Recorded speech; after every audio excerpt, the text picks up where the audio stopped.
में दम कर दिया था, धोखे से बुला करके कि बहादुर शाह जफर से समझौते की बात चल रही है और वो आपके बिना समझौता नहीं करेंगे। अंग्रेजों ने धोखे से बुला करके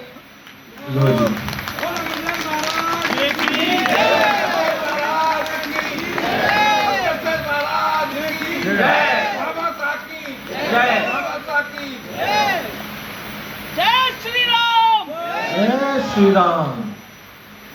ये बहुत बड़ी जिम्मेदारी है, ये अग्रवंश की पगड़ी है।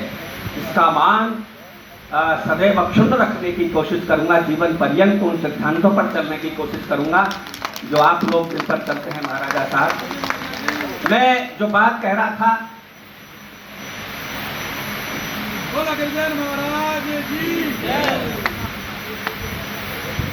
तो चांदनी चौक पर उन्हें किसी जेल में फांसी नहीं दी गई थी, चांदनी चौक पर सरेआम फांसी दी गई थी। उनकी प्रतिमा यहाँ है।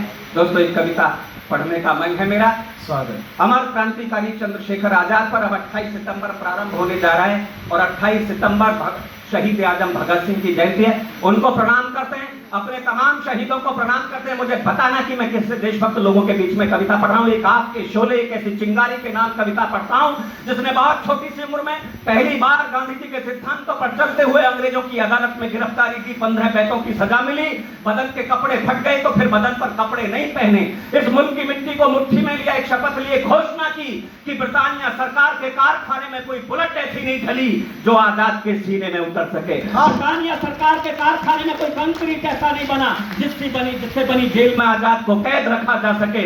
आजाद आजाद जिया, आजाद मरेगा, इस संकल्प का निर्वाह जिस क्रांतिकारी जिस नौजवान ने 27 फरवरी 1931 को प्रयागराज के अल्फ्रेड पार्क में सैकड़ों अंग्रेजों से अकेले मुठभेड़ करते हुए अपने माउजर की अंतिम गोली से अपने मस्तक पर प्रहार करके अपना हंसता हुआ जीवन पुष्प मां भारती के चरणों में समर्पित कर दिया। उन्हें प्रणाम करते हुए देशभक्त लोगों के बीच में एक स्वागत भाई साहब, शानदार कविता है। आजाद वही जो तन मन से भारत माँ का अनुरागी था, आजादी लाने की खातिर जो बचपन से ही बागी था, आजाद वही जिसने आजादी का सपना आबाद रखा, प्रण याद रहे आजादी का इसलिए नाम आजाद रखा। प्रण याद रहे आजादी का इसलिए नाम आजाद रखा। पड़ रहे पीठ पर कोड़े पर चेहरे का तेज न घटता था, भारत माँ के जय घोषों से अंबर का सीना फटता था, इस ओर बदन से लहू गिरा, उस ओर नयन भी लाल हुए, माँ के चरणों में प्रथम बार अर्पित पूजा के थाल हुए, माँ के चरणों में अर्पित पूजा के थाल हुए। तो अंग्रेजों के सम्मुख उनके शासन की अभय अवज्ञा की, भारत की रगड़े मुट्ठी में शेखर ने भीष्म प्रतिज्ञा की और वो प्रतिज्ञा रोमांचित कर दे। 15 साल की छोटी सी आयु में भारत की रगले मुट्ठी में शेखर ने भीष्म प्रतिज्ञा की, जो कैद कर सके जीते जी दुनिया में ऐसा कान बली, शेखर का सीना फेंक सके लंदन में गोली नहीं ढली। शेखर का सीना फेंक सके लंदन में गोली नहीं ढली, जो मुझको बंदी रख पाए वो कंक्रीट वो जेल कहाँ, गोरों में इतना तेल कहाँ, शेखर को रखना खेल कहाँ, बागी होकर आजादी का सपना आबाद करेगा, शेखर आजाद जिएगा, शेखर आजाद मरेगा। वाह वाह वाह वाह।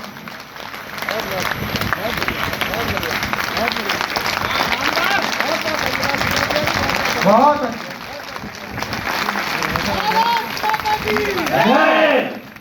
शेखर आजाद जिएगा, अब शेखर आजाद मरेगा।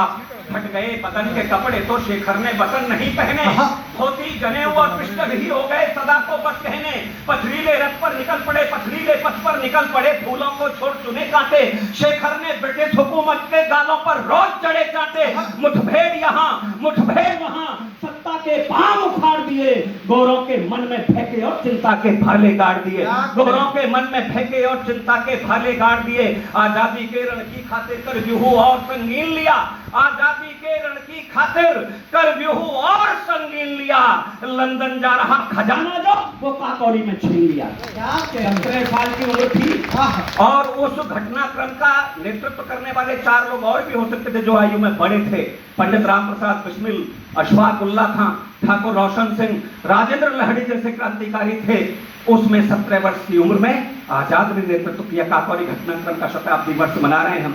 तो आजादी के रण की खातिर कर व्यूह और संगीन लिया, लंदन जा रहा खजाना जो वो काकोरी में छीन लिया, फिर वेश बदल कर गौरों को और